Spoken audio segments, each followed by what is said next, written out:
Muy bien, quisiera darle la bienvenida a las personas que nos sintonizan por YouTube, también que han decidido ver esta prédica en diferido. Qué bueno que nos puede acompañar. Seguimos en una serie del capítulo 10 del libro de Hechos que hemos llamado La Transformación y que tiene que ver con aspectos puntuales de la interacción que se da entre Pedro y Cornelio y algunas otras personas que han estado ahí, pero ellos son los dos actores más importantes. Y hoy nos toca ver un tema, hermano, de la gracia.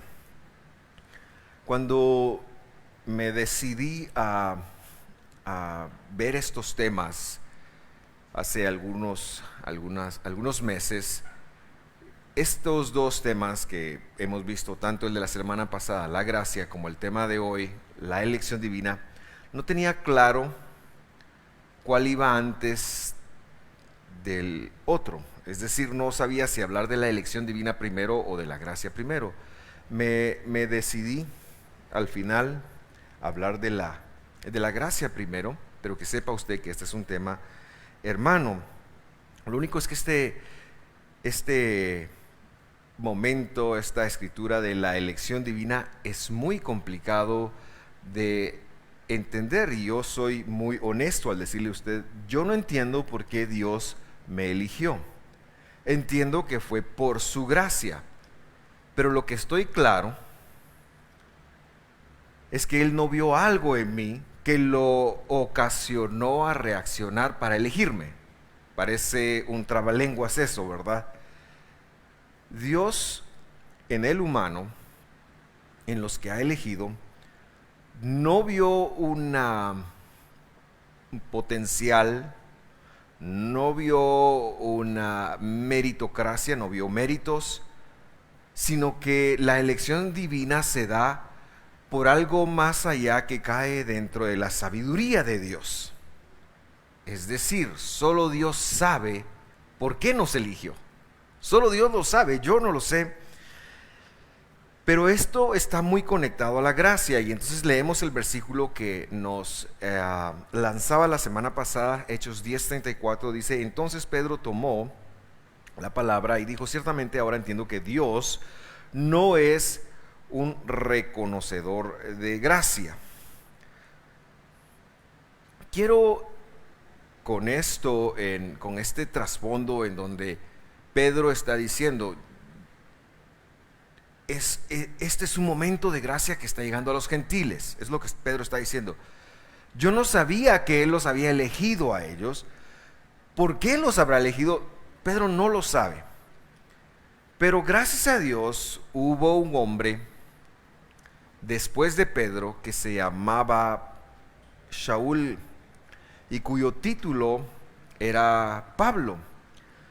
Yo quiero que usted sepa que Pablo no es un nombre propio en la Biblia. El que escribió todas las cartas que le dicen las cartas de Pablo no se llamaba Pablo. Pablus es un título romano. Es que este hombre era aristocracia pura, no tiene nada que ver con el mensaje. Y Pablus quiere decir el chiquito, el pequeño, y era el título romano que él tenía. Su familia era de aristocracia, pero eran de la aristocracia baja, y por eso se llamaba Pablus.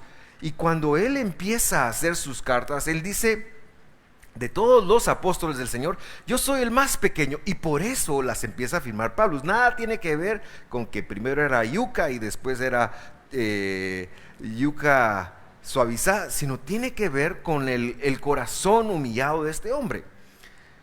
Y Pablo tiene unos escritos que recogen la gracia, el favor, pero que Pablo, el problema principal de Pablo es que cuando él va a la sinagoga, él mira que están los judíos, están los convertidos al judaísmo, y luego están los gentiles hasta atrás, que no tienen como una voz ni voto, y él dice: no, estos hay que darle una participación, y Dios usa eso para revelar la gracia y muchos otros conceptos que hoy en día para nosotros son muy fáciles de aceptar, ya nosotros nos sentimos muy campeones, pero que en ese momento histórico el gentil que estaba entrando en la iglesia judía, en la sinagoga, era como un ciudadano de segunda categoría. Y uno de sus escritos muy interesantes, con el favor de Dios, si Dios me concede la vida, como unos 3 años, pienso yo, vamos a estar desarrollando la carta de Romanos en los estudios de los sábados, porque después de Marcos quiero hacer la carta de Hebreos. Pero si Dios nos concede la vida, vamos a estudiar Romanos, porque Romanos es un escrito tan impactante. Y hay algunos versículos que yo quiero leer con usted de Romanos hablando de la elección divina. Vamos al 22 y vamos a hacer algunas correcciones con respecto de lo que les tradujeron en sus Biblias. Dice el versículo 22, esta justicia de Dios, dice, por medio de la... El asunto está hablando de la justicia y es la de Dios, no es la que da ley alguna ni mandamiento alguno. Esta es la justicia que Dios imputa, esto es la gracia. Esta justicia de Dios por medio de la fidelidad de Jesucristo. En las Biblias dicen por la fe en Cristo, pero ni es el concepto fe, ni tampoco dice ahí en. Yo no sé por qué en la Biblia, si la partícula es tan clara, es de, ahí dice de, en griego dice de, por medio de la fidelidad de Jesucristo. Es decir, que Dios a ti te salvó por medio, el plan divino te salvó por medio de la fidelidad de Él, que desde que Jesús le dijo a Abraham, yo voy a ir a salvarlos, Él lo cumplió y vino. Y eso es lo que Pablo está conectando. Y dice, es para todos los que exhiben fidelidad, porque no hay distinción. Versículo 23. Por cuanto todos pecaron y quedan cortos del peso de Dios. La palabra peso es la palabra gloria y es la influencia que Dios ejerce sobre algo. Y entonces, ¿qué entendemos acá? Entendemos acá que Dios no vio algo bueno, ni siquiera el potencial en las personas, porque todos estaban desconectados de Dios. La humanidad como tal, fueran judíos, fueran romanos en este tiempo, fueran chapines en nuestro tiempo, lo que fueran, habían quedado cortos de la influencia de Dios, es decir, no habíamos alcanzado la gracia, pero Dios decidió darnos esa gracia cuando Él tomó la forma de un hombre y por su fidelidad, porque se había comprometido con su palabra, vino a rescatarnos y a salvarnos. Pero lo que quiero dejar claro es que probablemente, a diferencia de usted y de mí, Dios no tiene ninguna deuda. ¿Cuántos deben algo? Levanten la mano, así. ¿Cuántos? Yo estoy pagando mi casa, hicimos algunas compras este mes en la tarjeta de doña Mónica que hay que pagar. Estoy pensando hacerme loco, el problema es que después me buscan a mí. Pero todos tenemos alguna deuda, si no es por donde vivimos, tenemos deudas, tenemos cosas que tenemos que pagar. Bueno, Dios no tiene deudas. ¿Puede usted imaginar una vida sin deudas? Porque Él es dueño de todo. Y ni siquiera tenía deudas para su creación. Dios no nos debe algo a nosotros. Dios nos creó, nos hizo, nos dio un propósito, y luego nosotros tomamos esa palabra que Dios nos había dado y dijimos, esa palabra que nos diste no es como tan importante. Vamos a oír a otra voz, y nos dedicamos a oír otra voz. Y ¿no es cierto que normalmente estamos oyendo a otra voz? A veces es la voz propia nuestra, de nuestra sabiduría, pero también es la voz de me gusta llamarlo, en el pasado lo he llamado Don Sata, pero don es una palabra que le da autoridad, entonces vamos a decir el Sata, ya un poquito despectivo, ¿verdad? Por supuesto que tenemos un enemigo, el enemigo de nuestra vida, todo el tiempo está compaginándose, confabulándose con nuestra carne para evitar que oigamos la voz de Dios. Y es que la voz de Dios está por toda la tierra, Dios la ha dejado, está escrita en su palabra, y todo lo que Dios pueda hablar al corazón del hombre se circunscribe a lo que está escrito en su palabra. Entonces Dios no nos debe algo a nosotros. Y Adán y Eva se dedicaron, cuando ellos dicen la voz de Dios, porque ¿cuál era la voz de Dios para ellos? Miren, jóvenes, aquí está el huerto, coman de todo árbol que está ahí. Y Eva dijo, no, la voz de Dios había sido, ¿saben qué? Multiplíquense, fructifíquense y después reinen la tierra. Después sojuzguen la tierra. Eso fue como el orden que Dios da en 1.22, me parece que es, o 1.26, uno de esos. Y Eva dijo, no, yo quiero conquistar la tierra primero, y por eso anduvo viendo ahí qué hacía y se encontró a el Sata. Y el Sata le dijo, este es el árbol bueno. Era el árbol malo. Pero yo quiero mucho a las damas que están aquí y merecen todo mi respeto. Pero se la tontearon. Se tontearon a la señora. A veces es fácil tontear a las personas, pero uno de marido no se casaría con una mujer si uno no la pudiera tontear. Todos los maridos hemos tonteado a la mujer, ¿sí o no? ¿Por qué? Porque nos pintamos con algo que después, cuando la realidad vino, ya no era tan así, ¿verdad? Esto es un regaño para nosotros los maridos, pero también es una advertencia para que las mujeres abran los ojos. Pero ya en serio, oyeron la voz y se fueron tras esa voz.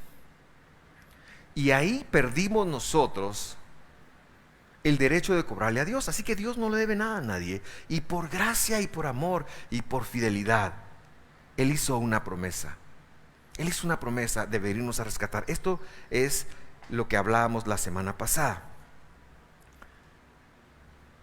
Pero luego el corazón del hombre sufre una transformación. Cuando el pecado entra al corazón del hombre, el corazón del hombre sufre un problema.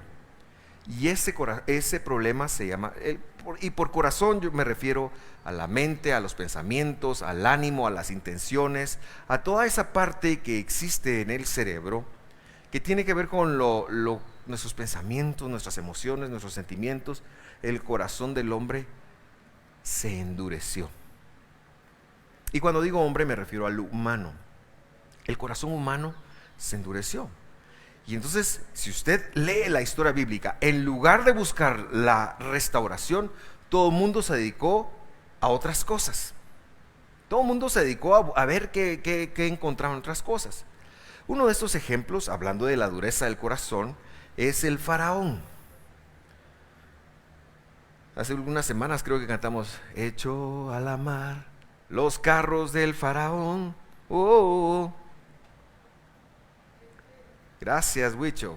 Vamos a probar otra vez. Echó a la mar los carros del faraón. Oh. Muy bien, todavía se la saben. Los patojos ahorita así como, la gran... qué rollo. Ese coro se cantaba en 1720, no son bromas. El corazón de Faraón,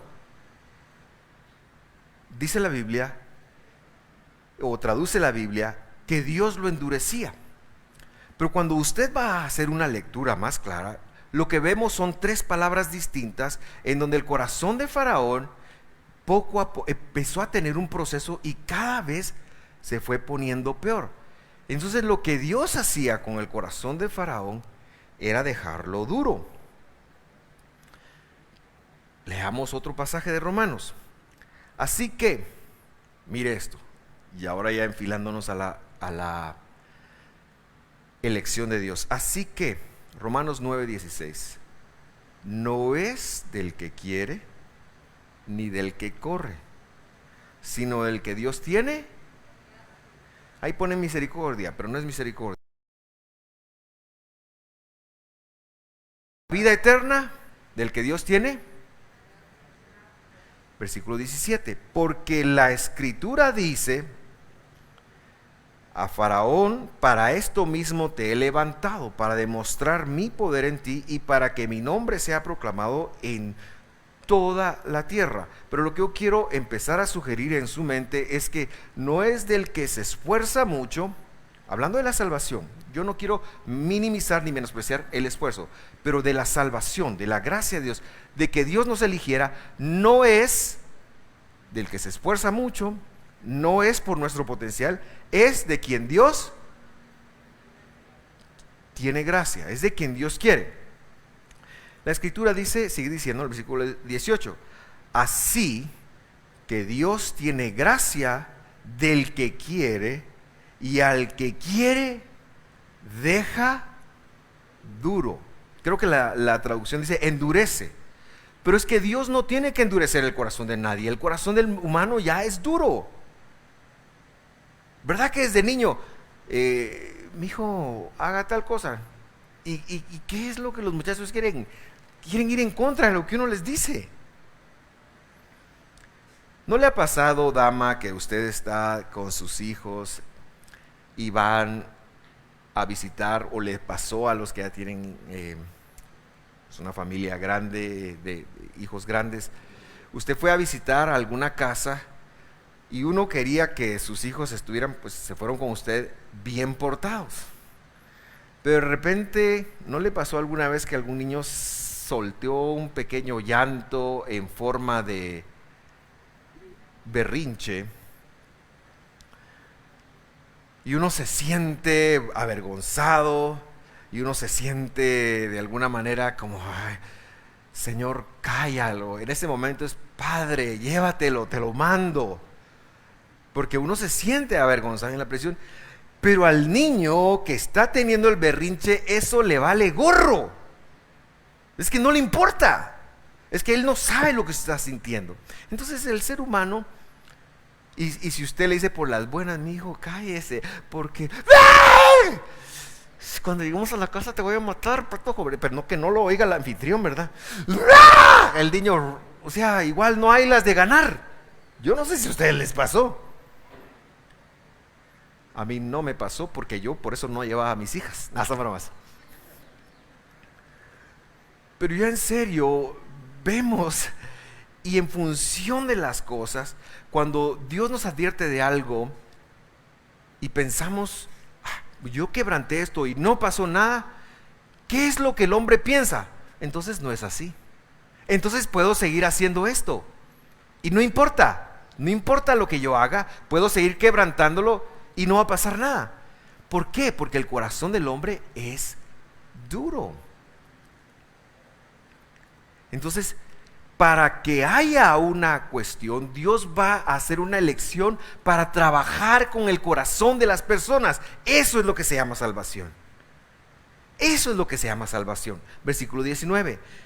Me dirás entonces: ¿por qué pues todavía reprocha a Dios? Es decir, si Él es el que salva, ¿por qué? Y el que cambia el corazón, ¿por qué después Él permite que venga el castigo? ¿Por qué? ¿Quién resiste a su voluntad? Y el apóstol lo que está diciendo es precisamente eso, ¿verdad? La transformación a nuestras vidas solo puede venir de la intención de Dios de transformarte. Pero para transformarte te va a derrochar su gracia en tu vida, pero para eso te va a escoger y te va a separar. La salvación es para cualquiera, hermanos. La salvación es para cualquiera que cree en Cristo Jesús, pero no es para todos. No es para todos. Porque hay gente que uno le explicó, le dijo y nunca creyó en Jesús. ¿Por qué? Porque no hubo precisamente esa transformación del corazón. El humano, y aún nosotros tenemos que tener cuidado con eso, manejamos una dureza del corazón. ¿No es cierto que cuando la Escritura dice algo que no va de acuerdo con lo que nosotros queremos, nos causa conflicto? Yo le voy a contar una historia personal y voy a hablar de mi mamá. Mi mamá, que en paz descanse. Mi mamá era una mujer muy justa y el atributo de la justicia para ella era muy importante. Y una vez estábamos en una reunión familiar, por supuesto. Y ella estaba regañando y estaba diciendo, mi mamá nos regañaba, todavía de grandes nos regañaba, y sobre todo a mí. Y estaba regañando y estaba diciendo y estaba así. Y yo estaba que me hinchaba el labio por decir algo. Cuando finalmente ella terminó, yo le digo, mamá, la Biblia dice, no permito que la mujer enseñe en público, le dije. Tu madre, me contestó. Y no le cuento qué otra palabra me dijo, porque no se trata de eso, pero salí maltratado. Lo que estoy tratando de decir es que cuando algo que dice la Biblia, aunque yo lo saqué de contexto, por supuesto, pero hay cosas que la Biblia dice que no nos gustan. Yo siempre le digo a las damas, la mujer sujeta, sujeta, sujeta. La Biblia no dice eso, tengo que decirlo, pero sí habla de otros tipos de sujeciones que son difíciles de asimilar. Y al varón lo mismo. Lo que pasa es que ese ejemplo me quedó ahorita, pero quiero decir que el corazón del varón y de la mujer nos cuesta aceptar la palabra de Dios. ¿Quién resiste? Si Dios no hace una obra en nosotros, y por eso, mis queridos hermanos, por eso, cuando Jesús se iba a ir perdonando nuestros pecados, Él prometió que iba a enviar un paraclito, otro paracletos, dijo. Que paracletos no es consolador. Usted tache esa palabra consolador de la Biblia en Juan 14 o 16, está mal traducida. Paraclito es un defensor, es un abogado que previene. Y ese abogado que previene es el poder de Dios que viene sobre la persona cuando es salva. El Espíritu de Dios, el poder de Dios está en tu vida para ayudarte a hacer ese switch entre la mentalidad vieja y la mentalidad que Dios desea para tu vida. O sea, la voluntad de Dios. Versículo 20, al contrario. Pero luego viene Pablo y sale, no. O sea, como que los romanos estuvieran diciendo, si todo depende de Dios, entonces la culpa es de Dios. Y Pablo dice, al contrario, ¿quién eres tú, hombre, que le contestas a Dios? ¿Dirá acaso el objeto modelado al que lo modela, ¿por qué me hiciste así? Hace algunos meses yo aquí estaba hablando de que si un hijo a usted le salía con alguna vez, ¿por qué me tuvieron que lo agarre a patadas? ¿Se acuerda de eso? Lo dije, bueno, sigo pensando igual. Ahora le agregaría manadas si algún hijo saliera con algún mate así, porque la oportunidad de la vida es importante. Pero no puede el creado decirle al creador, es una osadía, ¿por qué me hiciste así? Es que Dios me hizo así. Es que Dios me hizo bravo. No, tu pecado te hizo bravo. Es que Dios me hizo deprimido. No. Platiqué con alguien y me impactó, y voy a decir algo que tal vez no es tan popular. Estaba hablando con una dama y esta dama me dijo, es que Dios me puso amor a mí por otra dama, por otra mujer. Si no fuera la voluntad de Dios, ¿por qué me hizo amar a otra mujer? Esa conversión la hemos tenido. Y yo le dije, no fue Dios. Vas a morir engañada. No fue Dios. Fue tu humanidad caída. Porque hoy es eso. Yo me siento hombre, pero la señora tiene todas las cualidades de mujer. No puede irse en contra de eso porque Dios la hizo mujer. Lo mismo digo del varón. Entonces no puede, porque se siente, ir en contra de la palabra de Dios. Eso es un caso extremo, pero nos pasa todos los días con la palabra de Dios. Nos pasa todos los días en los mandamientos de honrar padre y madre, en cómo tratamos al cónyuge, en el amar al prójimo como a nosotros mismos. Nos pasa todos los días porque no nos gusta. Nos cuesta ir en contra de nuestra carne y a favor de la palabra de Dios. Y lo confirma. ¿O no tiene el alfarero derecho sobre el barro de hacer la misma masa? Un vaso para uso honorable y otro para uso ordinario. Es la prerrogativa del Creador. ¿Para qué función va a ser el vaso? Versículo 22. ¿Y qué? Si Dios, aunque dispuesto a demostrar su ira y hacer notorio su poder, soportó con mucha paciencia los vasos de ira preparados para la destrucción. Dios es justo, pero también dentro de su justicia, no la podemos separar de su justicia, decidió escogerte a ti. Ahora, esta elección es determinante para tu vida. Si tú te sientes atraído a Jesús, si tú te sentiste atraído a confesar a Jesús como el Señor de tu vida, si tú empezaste una vida, si tú te has esforzado por guardar al Señor, por congregarte, Dios te eligió. Lo estás haciendo porque Dios empezó a trabajar en la dureza de tu corazón y te está llamando. Y por supuesto que va a seguir existiendo una pelea entre querer hacer el bien, es decir, Dios, y entre todo lo demás que sucede afuera, lo que sucede en tu mente, porque el caso es el mismo. El caso es que hay dos voces o más voces que nosotros estamos oyendo, pero la principal voz que debiéramos de oír es la voz de Dios. Por eso es que el salmista dice: si oyes hoy su voz, no hagan más duro su corazón. Y si Dios te eligió, esta voz va a estar continuamente en tu vida. Si eres electo de Dios, no vas a poder pecar en paz. Vas a tener la necesidad de seguir buscando a Dios. Vas a tener la necesidad de, cuando te des cuenta que caíste dentro de la otra voz que no debías de estar oyendo, va a haber una situación en tu corazón que vas a necesitar pedir perdón, que vas a necesitar ayuda. Busca el perdón. Si por el contrario es: a mí eso ni me va ni me viene, yo peco y yo no temo a alguien, no tengo a alguien sobre mí,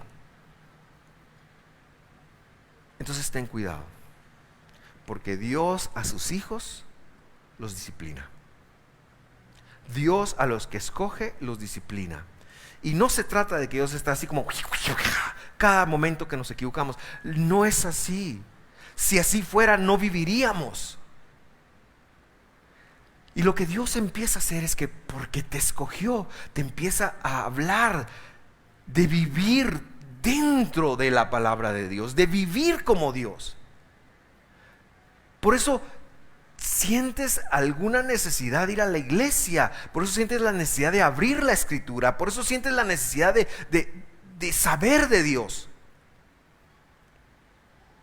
Y puedes estar enojado, puedes estar molesto, pero sabes que hay un Dios y que Él, la bendición depende de Él.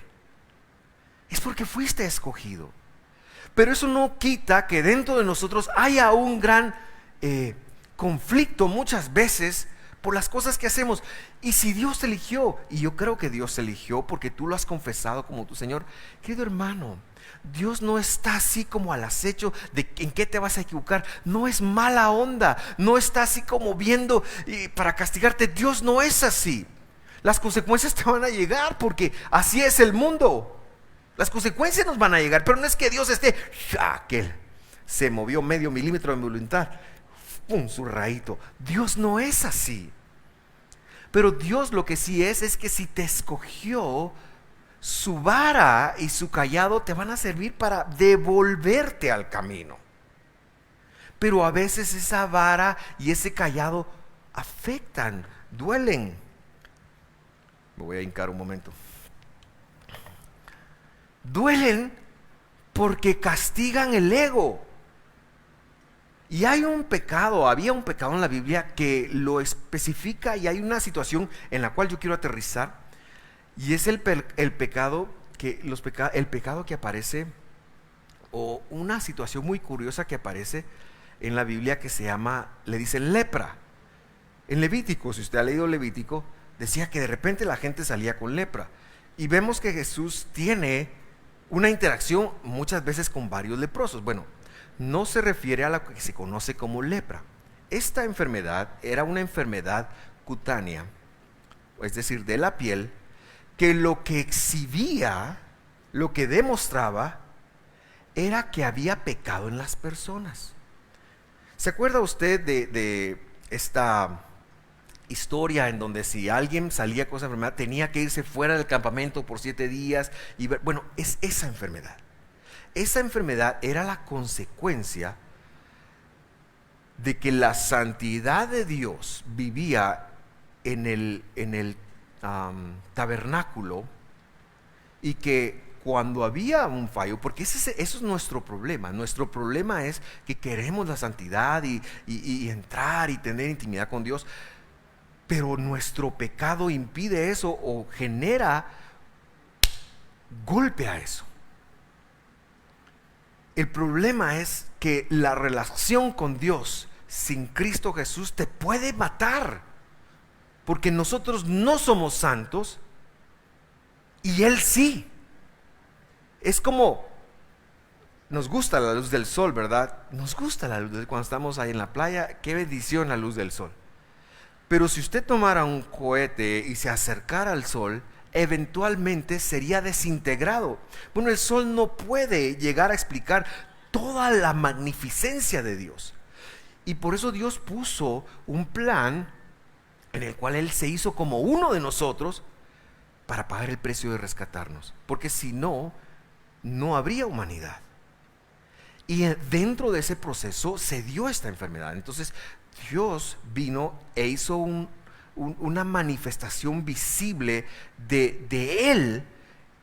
Y esto se llamaba el santuario, el tabernáculo. En el desierto la hizo. Pero cuando esto empieza a pasar y el israelita no estaba renovado en Dios, entonces una de las consecuencias era esta enfermedad. Y por eso es que no iban con el doctor, iban con el sacerdote, ¿verdad? Esta es la razón. No iban con el doctor, iban con el sacerdote. Y esta enfermedad cutánea en hebreo se llama Zaraat. Zaraat. Ya no existe. Sucedió nada más en el templo, en el tiempo que estuvo el tabernáculo. De hecho, la primera que lo vivió fue Miriam, la hermana de Moisés, ¿verdad? Bueno, que nosotros sabemos que está registrado. Pero en el tiempo de Jesús hubo muchos que lo vivieron. Y un día Jesús va de viaje. Ahora, ¿por qué Jesús viajaba? Jesús viajaba porque sabía lo que iba a hacer. Y cuando Él va de viaje, lo voy a pensar desde otro punto. Él va de viaje y Él piensa, hay 10 zaraotenses, hablando de la enfermedad, porque si les digo leprosos, toda la explicación, entonces para qué se la di, ¿verdad? Pero había 10 personas con zaraat. En el camino Él dijo, yo los voy a ir a sanar, pero a uno lo quiero salvar. Esto es el plan de Dios. ¿Por qué lo sé? Porque fue lo que ocurrió. Y entonces Él dice, voy a ir. Y entre Galilea y Samaria, una región muy complicada para los judíos, se encuentra estas 10 personas con quien Él ha tenido una cita desde siempre. Ellos lo ven de lejos y por alguna razón dice, este es aquel del que hemos oído. Yoshua, le gritan, Jesús, ten piedad de nosotros. ¿Por qué le gritaron? ¿Por qué no vinieron? Porque estaba prohibido. Entonces entendemos que estas personas conocían la Escritura y no se le acercaron porque estaba prohibido que tuvieran contacto. Y le empiezan a gritar.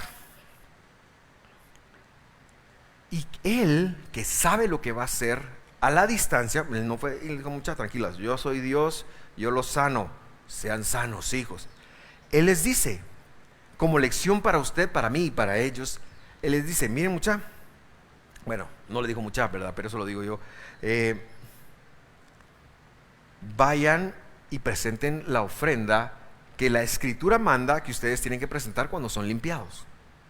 La Escritura decía que había un proceso de purificación que se llevaba 7 días.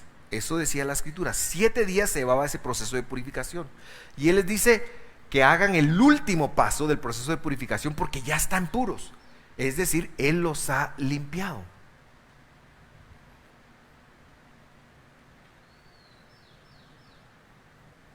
Jesús les dice, vayan a presentarse a los sacerdotes. Cuando ellos van de camino, se dan cuenta de que ya están sanos. Ahora, ellos no fueron sanados porque fueron obedientes. Esa no es la razón de la sanidad. Ellos fueron sanados porque Jesús les dijo, vayan. Y aunque no hubieran ido, hubieran sido sanados. ¿Por qué? Porque Dios es fiel. Porque no depende de tu desempeño. Él escogió a estas 10 personas para derramar su gracia sanadora sobre ellos, para que ellos fueran. Los escogió desde, no sé desde cuándo, pero Él los escogió y dijo, a estos 10 yo los voy a sanar. Vayan y preséntense. Y aunque no se hubieran presentado, hubieran sido sanados. ¿Por qué? Porque Él es el Todopoderoso. Él no depende de nosotros para hacer milagros. Esa es la lección divina. Él te ha escogido. Estás vivo por su gracia. ¿Tienes responsabilidad con estar vivo? Por supuesto. Pero para eso, el resto de esto está la instrucción, está la escritura, está que tú conectes. Pero en ese momento que les está extendiendo gracia, ellos vienen y se van y fueron sanados. Y cuando van de camino se dan cuenta, wow, estamos limpios, qué buena onda, vamos a presentar la ofrenda y ya podemos seguir con nuestra vida porque hemos estado fuera de la comunidad, hemos estado exilados de la comunidad. Y la escritura dice esto, Lucas 17:15. Había uno de ellos, al ver que había sido sanado, se regresó, se volvió glorificando a Dios en alta voz. Imagínense esa escena. Van y cuando mucha, van los 10, ¿verdad? Mucha, vos, ¿cómo vas? Yo estoy limpio. Y vos, yo también. Y los 10, ¡wow! Estamos sanos, mucha. Vamos a Jerusalén. Probablemente tenían 15 kilómetros que caminar, 30 kilómetros que caminar. Era una distancia considerable. Tenían que ir a Jerusalén. Mucha, queremos llegar lo más antes de que pueda ser. Tal vez el sumo sacerdote todavía está ahí, que nos certifique. No queremos atrasarnos. Yo ya quiero regresar a mi casa. Los 10. Pero uno de ellos, dice esta escritura, al ver que había sido sanado, dijo: no, yo no puedo irme. Yo tengo que ir a darle gloria a Dios. Y aquí se lee que Jesús es Dios. Versículo 16 dice: cuando primero regresó gritando: gracias, Señor, gracias. No sé qué dijo, pero yo diría que algo así dijo, ¿verdad? Usted téngame paciencia. Si hubiera sido yo, tal vez así, ¿verdad? Tal vez hubiera sido los 9. Versículo 16 dice: cayó sobre su rostro a los pies de Jesús y le dijo: gracias. Gracias. No hay manera de ser elegidos. No hay manera de ser elegidos. No hay manera de proponernos para ser elegidos. ¿Se acuerda cuando jugábamos las chamuscas? Yo recuerdo las chamuscas de béisbol en mi colonia infantil y cómo empezaban a escoger al más grande, al más... Y yo, que era lo opuesto a pilas para jugar béis, no me escogían. Y llegaba el momento donde decía: va, te quedan aquellos 3 a vos. Y yo estaba entre los 3. Y uno crecía con esa cosa, porque de repente cuando yo empecé ya a crecer, un día le dije a mi papá viajaba a Estados Unidos, y le dije: cómprame un guante de béis. Así que me lo compró y un día yo llegué a mi colonia con mi guante de béis así: hoy sí me van a escoger. El guante me pidieron.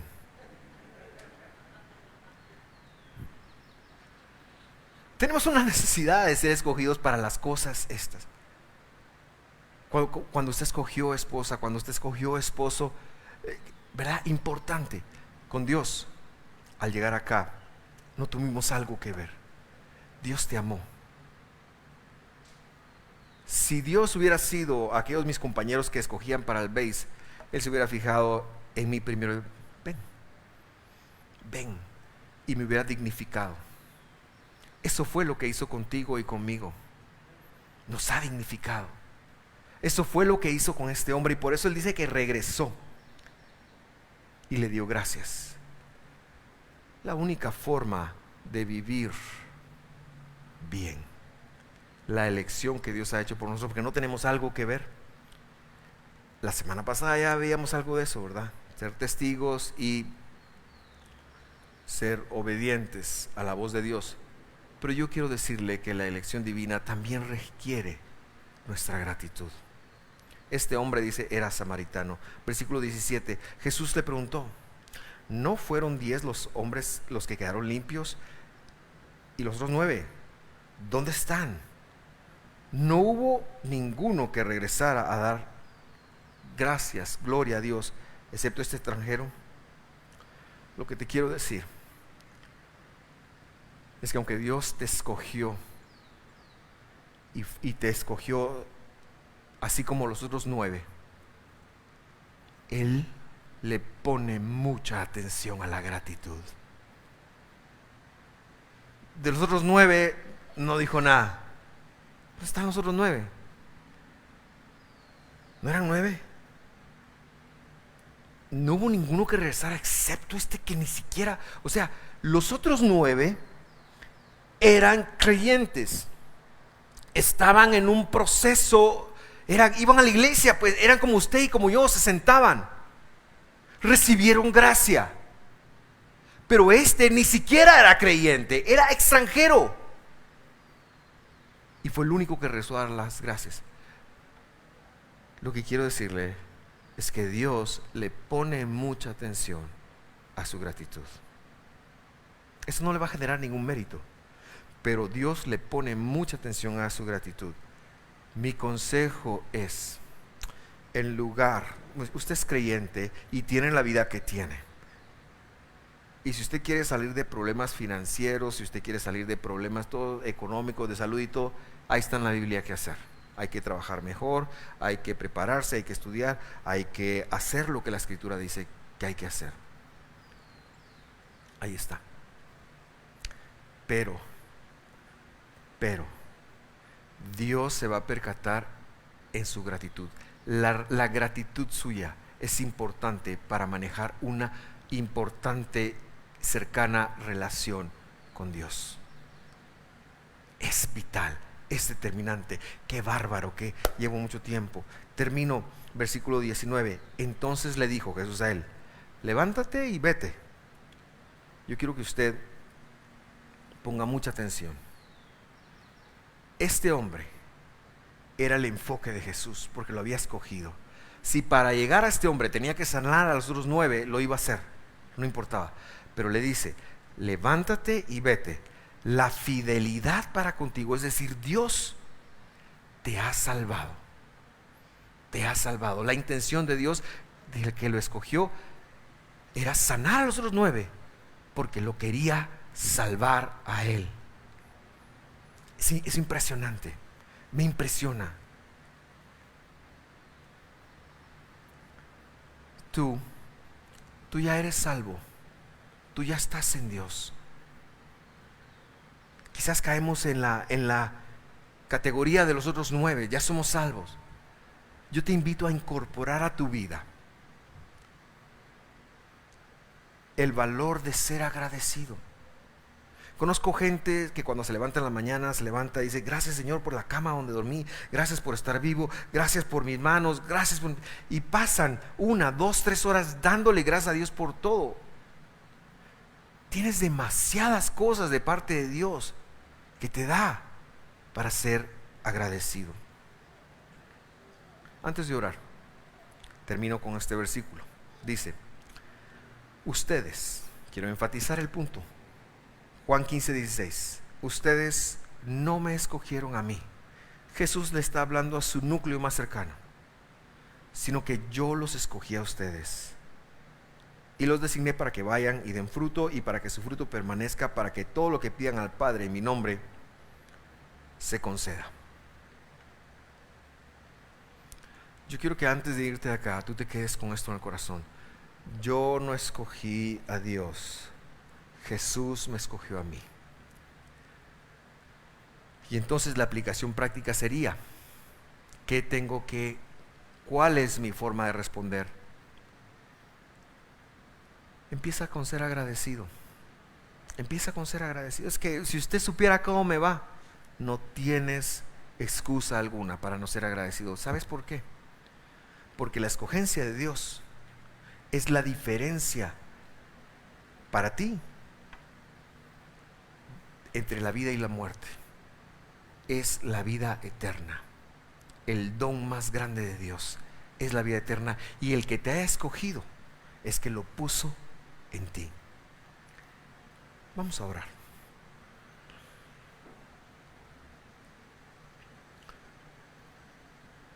Ustedes no me escogieron a mí. No fue cuando levantaste la manita. No, había todo un plan antes de que levantaras la manita para que la hicieras. En mi caso, yo recibí a Jesús cuando tenía 6 años, después de una disertación de una maestra que me habló del infierno. Dije, yo no quiero ir ahí, yo me quiero ir al cielo. Y entonces recibí a Jesús. Dios así lo hizo conmigo, pero después lo fue afirmando y lo fue afirmando y lo fue afirmando. Yo el día de hoy, hermanos, sé que yo voy a resucitar. Yo lo sé. Es lo que más sé, es que voy a resucitar, y que todo lo demás es pasajero. Cuando el Señor venga en su gloria y suene su trompeta, yo voy a ser uno de los que se va a levantar. Sé que mi cuerpo va a ser transformado. Aunque solo quede cenizas, mi cuerpo va a ser transformado. Sé que no va a haber dolor, sé que no va a haber escasez. Sé que Él pagó ese precio para darme la vida eterna. Así que estos años que me quedan acá, aunque viva alguna persecución, porque Él dijo que viviríamos persecución, una leve tribulación momentánea produce en mí cada vez más excelente y eterno peso de gloria, dice la Escritura. Y también Jesús dice en Marcos: no hay quien que haya dejado por mí y por el Evangelio, dice, y lista casa, mujer y todo lo que lista ahí, que no reciba en esta vida muchas más cosas, y en la vida eterna la resurrección. Eso es el destino. Hermano, tu destino no es un destino temporal. Tu vida, no estás aquí para que pase y ya.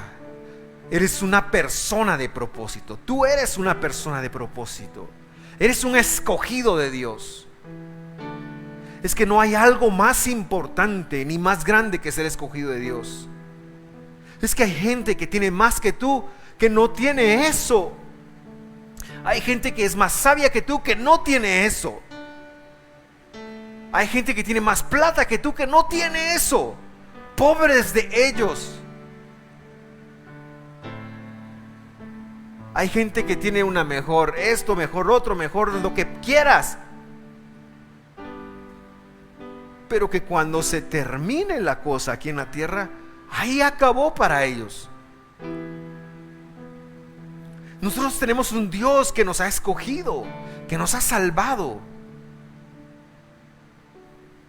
No lo escogiste tú a Él, Él te escogió a ti. Tenemos que empezar a cambiar el chip, porque más lograríamos siendo agradecidos, más lograríamos siendo personas agradecidas por todo lo que Dios nos da, siendo sus siervos con gratitud. Padre que estás en los cielos, Padre eterno, como dice Isaías, Padre eterno, príncipe de paz, Dios fuerte, admirable, consejero. Aquí estamos, aquí está nuestra vida, Señor. Señor, nuestra vida no es perfecta, tenemos situaciones, tenemos circunstancias, pero lo que sí es perfecto en nuestra vida es que tú nos escogiste. Lo que sí es perfecto para nosotros es tu elección. Gracias, Señor, por hacerme tu hijo. Gracias porque soy tu hijo. Con esto yo tengo todo. Lo demás va a caer en lugar. Pero el hecho de ser tu hijo, Señor, es la bendición, es la adopción más grande que cualquier humano pueda tener. Y yo la tengo, te lo agradezco con todo mi corazón. Te agradezco con todo mi corazón que no escatimaste esfuerzo alguno por atravesar lo impensable para venir a darme la vida. Porque yo estaba peleado contigo, pero tú viniste a reconciliarme. Sí que soy dichoso, sí que soy dichoso. Gracias, Señor. Yo hoy me paro aquí y aunque no tengo todo lo que deseo en esta vida, te tengo a ti, Señor. Te tengo a ti. Recuerdo tus promesas y sé que proveerás para lo que falta, sé que lo darás, pero Señor, hoy no me quiero enfocar tanto en eso. Hoy me quiero enfocar en que tú me escogiste. Tú me escogiste, nos escogiste y nos diste tu vida. Gracias por eso, Señor. Yo oro por todos aquellos que hoy nos sintonizan, porque sé que hay personas con necesidades. Señor, ayúdanos a cambiar ese chip para ser agradecidos a pesar de nuestras necesidades. Y Señor, en el nombre de Jesús, ayúdales a conectar cuál parte de tu palabra necesita ser incorporada para que esas necesidades se alineen, se arreglen a lo que tú, a tu propósito. En el nombre de Jesús, a ti toda la gloria, Señor. Amén.